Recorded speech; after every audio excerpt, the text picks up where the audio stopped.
આમને અસલી મર્દ કહેવાય અને ચૂપ બેસી રહેનાર સનાતનીઓને હિજડા। તમે જાતે જ જોઈને નક્કી કરો કે કોને શું કહેવાય। पाकिस्तानियों, ये देखो हमारे हिंदुस्तान की औकात, तेरा झंडा एक हिजड़ा जला रहा है बेटा।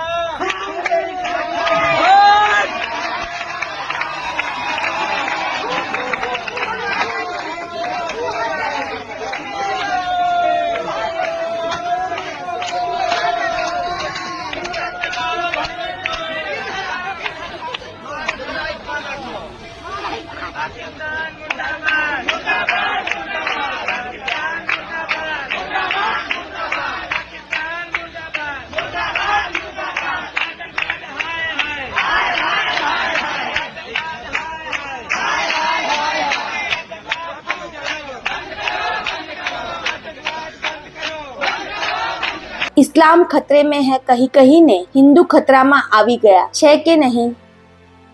આમને અસલી મર્દ કહેવાય અને ચૂપ બેસી રહેનાર સનાતનીઓને હિજડા।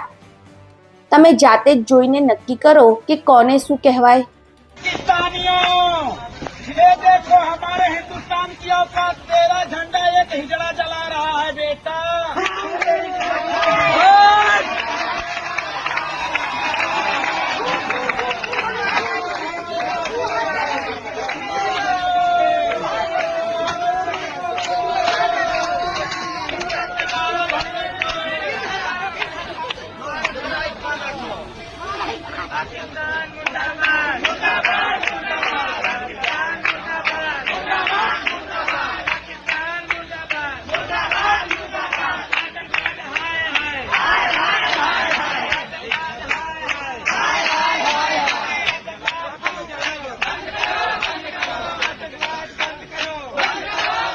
इस्लाम खतरे में है कहीं कहीं ने हिंदू खतराમાં આવી ગયા છે કે નહીં।